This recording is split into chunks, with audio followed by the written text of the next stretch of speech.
This is Green Street, the Environmental Health Show, greenstreetnews.org, Patti and Doug Wood, and our worldwide network of experts here every week to help you understand a little more about what is going on in the world that may impact your health and the health of your family. Glad you could join us today. It's been called one of the 10 greatest public health achievements of the 20th century. It's also been called one of the most disastrous public health debacles in the annals of medicine. So, which is it? Today we'll talk with Dr. Paul Connett, founder of the Fluoride Action Network, about some big new studies proving that fluoride lowers IQ in children, and a landmark court decision ordering the EPA to regulate the substance. It's a remarkable story you won't want to miss, and it's coming up here on Green Street right after we cover some of the environmental health headlines that happened this week. Patti, what do you have for us? Well, what could be more appropriate than an op-ed by Brian Bienkowski, one of our favorite writers? And he has written about the Trump presidency and what that can mean for the environment. Yes. Well, we know what he did the first time. It's going to be, twice as bad this time, probably. Yeah, and it's not just domestic fear. It's fear internationally over this president and what he's going to do. Yeah. So on the international stage, a Trump presidency could significantly weaken U.S. support for cutting plastic production via the Global Plastic Treaty. He has made clear his support for the fossil fuel industry by reducing greenhouse gas regulations on power plants and cars in his first term. I remember this. Right, and the fossil fuel industry is the major driving force in defeating or deflecting plastic bans and production caps. It's their off-ramp, as we've said before. It's their salvation. If we're not going to use fossil fuels for energy, let's at least use them for plastic. Anyway, well, sorry, go ahead. During his first administration, Trump also took the U.S. out of the International Paris Agreement on climate change, right? I know. And the Biden administration brought the U.S. back into the agreement, but the Trump campaign says it will withdraw again, something the United Nations Secretary General Antonio Guterres said would cripple the agreement. Yeah. Yep. Yeah. And, Trump denies that human-caused climate change exists. Yeah, I know. And in his first term inserted climate change deniers into key positions. During his campaign, he's repeated lies about sea level rise and other climate change impacts, and during interviews has downplayed the threats. All of this has been happening as the U.S. continues to pick up the pieces from Hurricane Helene and other storms that scientists say are made more dangerous by our warming climate. I was just going to say, how can anybody still be denying climate change when we've got it right in front of our eyes? We've got disasters happening all over. We got hurricanes, we got floods, we got droughts. I know. Really? I know. Okay, what else you got? Oh, my. Another one that we're living right now is after a summer of record heat, nearly every state in the United States is facing a drought. According to the U.S. government's drought monitor, every U.S. state except Alaska and Kentucky is facing drought. And the droughts continue to increase in severity. More than 150 million people in the country are in a drought area this week. And that's about a 34% increase since last week and over a 150% increase since last month. Holy Caruso. Yeah. This is only the latest illustration of the impacts of global warming and the climate crisis spurred primarily by humans burning fossil fuels for energy and transportation. The climate crisis that doesn't exist? Yeah. That one, right? And this is interesting. Drought conditions are not simply caused by a decrease or lack of rain, but are driven and exacerbated by abnormally high temperatures. Here we are, November. It's 80 degrees in New York.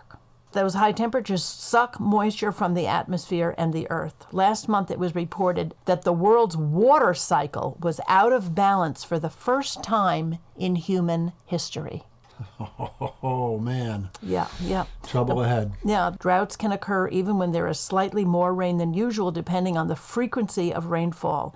If there's a lot of rain all at once, it's difficult for the water to be properly absorbed into the ground. Droughts also increase our reliance on groundwater, which provides more than 40% of the water used for U.S. agriculture and domestic water supplies. Increased pumping during droughts will reduce the future availability of those supplies. It also can alter the geography. Remember where they were pumping too much water out of the aquifers in California? That's right. The land was sinking. sinking, right. But dry conditions can also result in low water levels in rivers and other waterways. So ports and other waterborne transportation may become limited due to a reduction in available routes and cargo carrying capacity, which in turn increases transportation costs, and increases the burning of fossil fuels. We had this problem either last year or the year before in Europe, where the rivers were right. so low that they couldn't actually use them as shipping channels. That's right. I Yeah. remember that. And they were Yeah. not going to be able to meet their climate goals because now they had to burn the fossil fuels to move all that transportation. In trucks and on land. Yeah. Yeah. Okay. Terrific. What else you got? Anything else? You have any good news? Nope. No good news. I have no good news. Come on. What about AI? I saw something about AI in your Well, panel AI is set. driving up e-waste, and that's pretty obvious. The increasing popularity of AI is projected to result in a massive increase in the amount of e-waste generated throughout the world.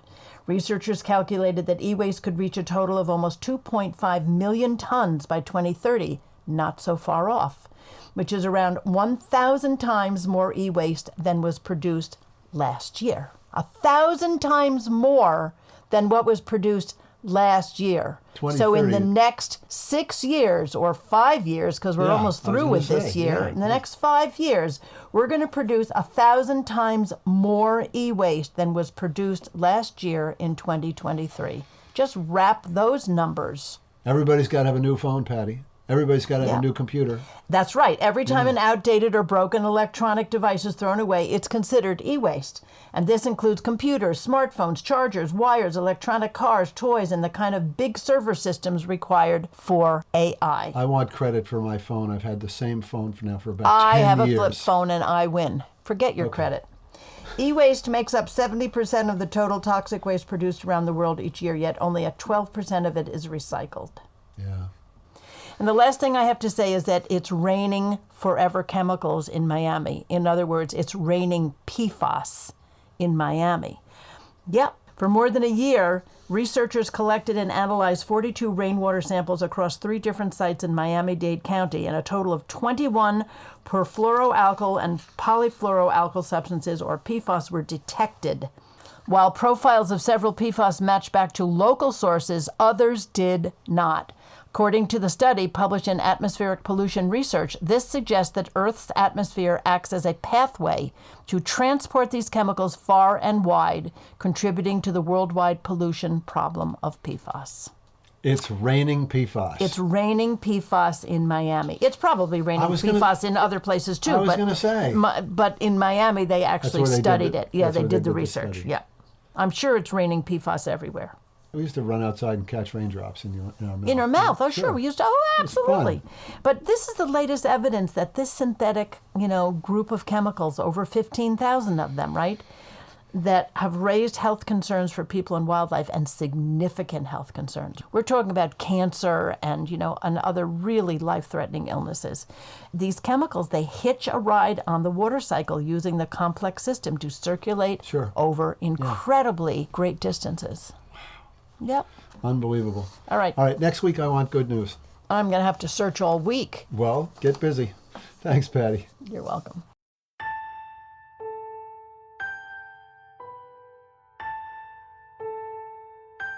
Science moves slowly, but ever onward, a relentless march toward a better understanding of our world. Sometimes that better understanding helps us realize that what was once considered good medical practice or public health policy is not as good as we thought. When that practice is entrenched in our society, it's hard to break old habits, and really hard for officials to admit their mistakes. And so it is with fluoride. New studies have demonstrated conclusively that fluoride is a neurotoxin that lowers the IQ of children. Now government agencies and public water suppliers around the country are having to admit they've been wrong about this for decades. Dr. Paul Connett is the founder of the Fluoride Action Network, a nonprofit organization that's been trying to educate the public and public officials about the science and relieve them of the misconception that the fluoridation of public water supplies is a good idea. But the notion that fluoridation is some kind of fantastic public health achievement persists. Patti and I spoke with Dr. Connett last week, and we asked him about that. Here's part of our conversation. Well, that particular statement is made by the Center for Disease Control, or rather the Oral Health Division, by 2 people. 2 people wrote a paper underpinning what they claimed was that fluoridation was one of the top 10 public health achievements of the 20th century. Those two people, one had never written on fluoridation before, and the other one was an economist, not even a PhD scientist. And yet this statement has gone around the world. It's been nearly every day, some journalist or editor is saying this about the CDC. It's a PR coup. Really, fluoridation is one of the great public health disasters of the 20th century. 1945, when they started trials in Grand Rapids, Michigan, and Newburgh, New York, to see if adding fluoride to the drinking water would reduce tooth decay. There was some evidence out there that people in communities with high levels of fluoride in their water had a condition called dental fluorosis, mottling of the enamel, but they seemed to have less tooth decay. And so they had this idea that, well, let's see if it works. We'll deliberately add fluoride at just 1 part per million and see if it lowers tooth decay. And in these experiments, which were very badly conducted, they would not pass muster today. They thought they found a 65% reduction in tooth decay. And within a few years, the U.S. Public Health Service had endorsed fluoridation. And so with no evidence of safety and very little evidence of effectiveness, it was launched. And once policy is king, science becomes a slave.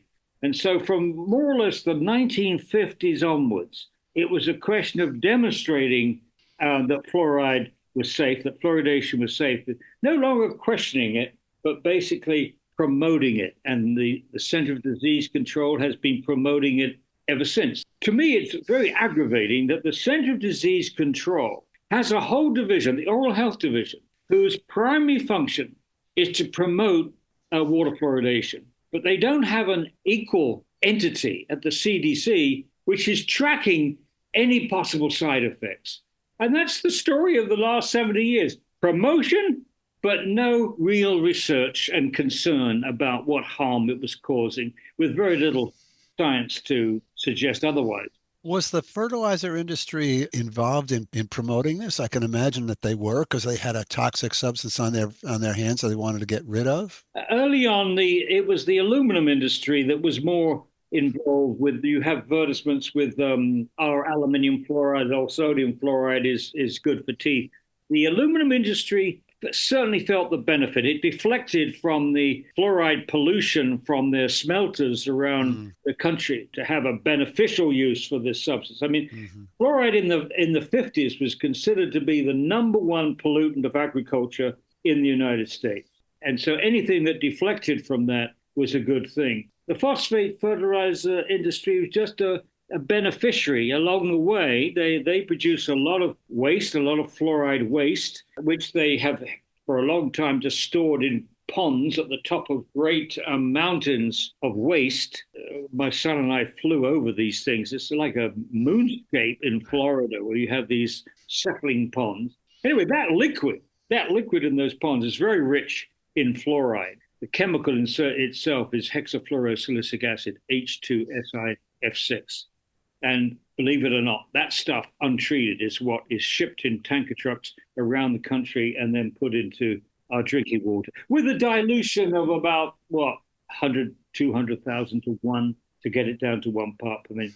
Dilution is the answer to pollution. Here's a classic example.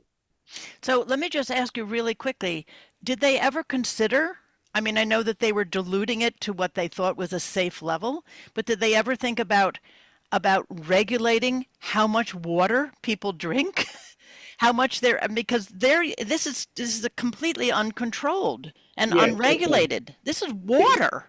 This is one of the great fallacies of fluoridation promotion, is the self-serving confusion between concentration and dose. Yes, the engineers at the water department can make sure it's only 1 part per million, by and large, but what they can't do is control the dose that people get, because people drink vastly different amounts of water and they're also getting fluoride from other sources. So here is a medication that's going to, about 80% of the American public with no control over dosage. 1 dose fits all, no control over who it goes to, young, old, sick, poor nutrition. It is the most ridiculous health practice anybody's ever invented. Yeah. Okay, so let's talk about some of the recent science that's come out. Did you feel vindicated when you saw the NT the NTP study? Or I was over the moon. sure. Just to put this into perspective, I got involved in 1996. I didn't want the issue, but my wife persuaded me to read some papers that she had gathered. I was horrified when I read them. 1996 saw the first two IQ papers from China, which indicated a lowering of IQ in villages which had higher fluoride concentration. We're talking here natural fluoride levels in China. Well, I felt then that if fluoride damaged the brain, there's no way that anybody in the world would sanction this practice. I was wrong. There are people today, even though the evidence since 1995-96 is now overwhelming that fluoride lowers IQ, there are still dentists and professional bodies that still think it's worth risking that in order to get a minute reduction in tooth decay. But run the clock forward to the present, and we have now over 70 IQ studies, which shows that fluoride lowers IQ. And the really important papers was 2017, a study by Bashash done in Mexico, which showed that mothers exposed to fluoride during pregnancy produced progeny babies that had lowered IQ. And that was financed by the National... Huge. It was financed by the National Institute of Environmental Health Sciences. As you can imagine, you don't get those $1 million funding unless your study is meticulously controlled, as this was. Within a couple of years, this was essentially replicated in Canada, in a study done in Canada by Green and others, and they found a lowering of IQ.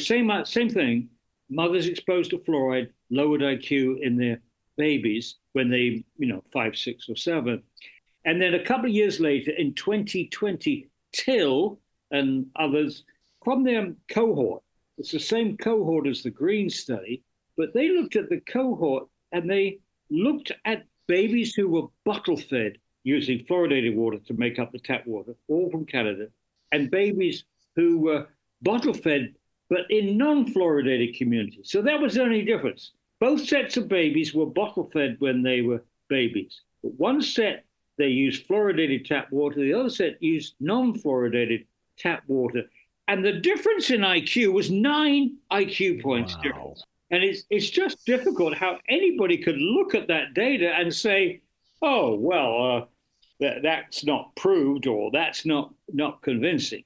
So from 2017 to 2020, essentially what was happening is that government-funded studies, meticulously performed, were confirming the studies that had been done over 20 years in India, Iran, Mexico, and China, mostly in China. So while all these studies were going on, you had already founded the Fluoride Action Network, right? And so you were talking to government officials about fluoride. What was their reaction? First of all, we gone to the National Toxicology Program, which is the agency does a review of toxicology for any federal agency, and asked them to review the neurotoxicity of fluoride. This is the evidence that we have been accumulating. And also at that time, we petitioned the EPA and said, under TSCA, the Toxic Substance Control Act, please stop the use, this particular use of this substance. Do not deliberately add fluoride to the drinking water because it affects the brain of children. The EPA rejected our petition, said the science was not good enough. And so we were able then to take them to federal court and pursue the matter in federal court. That was 2017. So after both these things have been set in motion, the NTP and the court case, then comes the Bashash stuff. Then comes these three biggies, the Bashash, the Green, and the Till. So you could imagine our confidence levels are just going up and up and up. Now, to get right up to present, the NTP finally, after 7 years, has published this study. And it went through about 5 peer reviews and vindicated practically everything that we said. Didn't the NTP study basically say, well, as long as the level is below, like 1.5 parts per million, it's going to be okay? basically they say that there's no question that fluoride is a neurotoxic for children, and that the effects become apparent at about 1.5 parts per million. Important to note here, if you are fluoridating at 0.7, 1.5 parts per million gives you no margin of safety, no adequate margin of safety to protect everybody. And if you've got a policy which exposes everybody, you've got to protect everybody. So you can't just protect the average person, you've got to protect the most vulnerable person. Sure. So when the NTP says 1.5 parts per million, there seems to be some kind of threshold, which I find puzzling personally, because you had these 3 studies.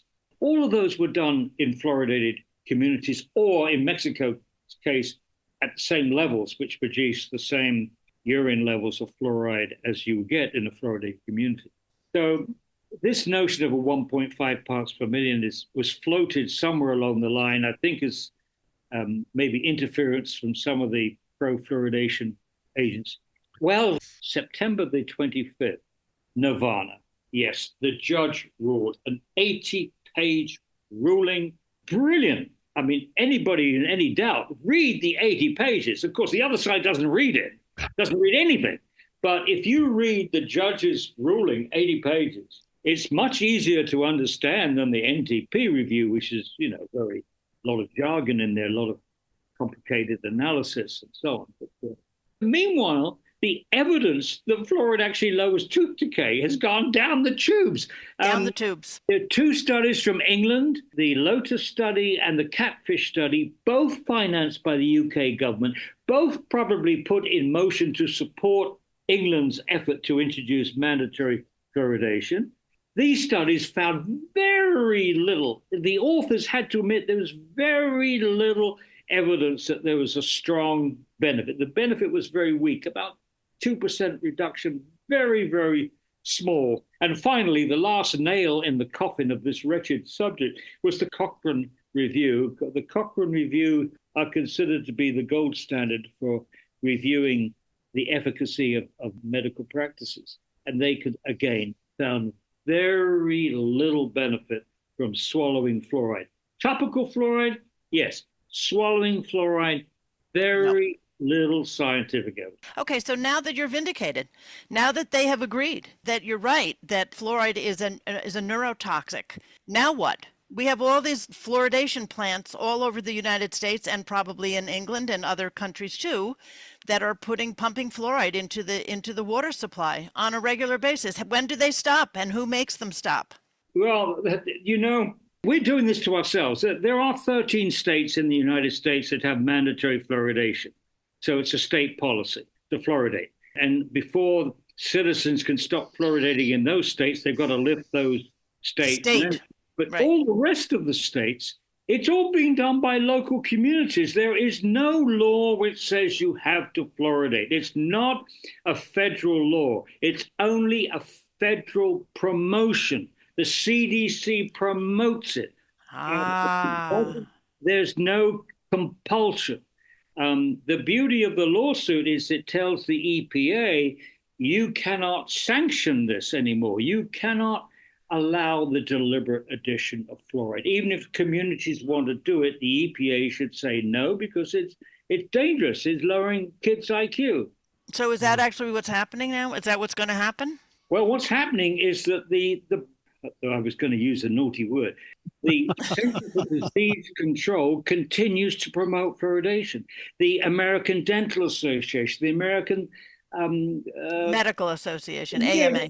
These people unbelievably still think it's more important to save, half of a tooth surface or one filling of the whole lifetime than to worry about what it's doing to the child's brain. Now, I didn't believe that such people could exist, let alone run the country, that we would have top people in the CDC prepared to continue to sanction this despite that. I mean, what do you have to do? I can't think of any other issue where you have a government review, you have government-funded studies, you have a federal court case, and you have science commissioned by promoting governments which find that the practice doesn't work, and you still have people that are determined to use their power in office to continue to force this on people. It is absolute madness. Madness. It's criminal, actually. It's been pretty It's criminal. I mean, you think about a couple of IQ points, so one or two IQ points in an individual is not a big deal. But if you're talking about 9 IQ points and you're talking about this over a whole society or regions where you have fluoridation in the water supply, we're talking about an incredible public health threat. Absolutely. On a population level, even 5 IQ points, if you shift the IQ of the whole population down by 5 IQ points, you would halve the number of very bright children. The children with an IQ above 130, very bright, your geniuses, etc., they would be halved in your population. And the fraction of children who are mentally handicapped or borderline with an IQ less than 70, that would be increased by about 60%. And those two changes at the two wings of your population are devastating for your social and economics of your society. 100%. 100%. What do you think is going to happen now, Paul? Are you? I asked this question. Patty says I shouldn't ask it, but I'm going to ask it anyway. Are you optimistic about what's going to happen in the next few years? Do you think we're turning a corner here? I don't think that these people in these positions of power and these regulatory agencies realize what damage they could be doing right now. It's so obvious to the citizens who heard what we've just been talking about, that this is a practice that should be gone. It's so obvious. And the fact that it's not going is now going to bring a lot of approbation onto these agencies. People are going to question them. They're going to distrust them. And once you lose trust in public medicine, you really don't have public health anymore. The public health, public medicine, or whatever it's called, it absolutely is determined by the public's trust. If the public doesn't trust public policy, it's a beginning of a disaster. It's a disaster. It's like having a population without hope, having a population without trust in the very expensive agencies that we've set up over the years to protect our health, to protect the environment. When that goes, then it's the Wild West, and you're going to open up all kinds of the alternative doesn't bear thinking about. So in that sense, I'm very, very sad. But on the other hand, we've had some remarkable success. The judge, I thought, was extremely bright. He followed the case very closely, and he had the integrity to make that ruling. And now, I think what we're going to see is, over the long run, more and more people will develop the courage to do what that judge did, but at the local level.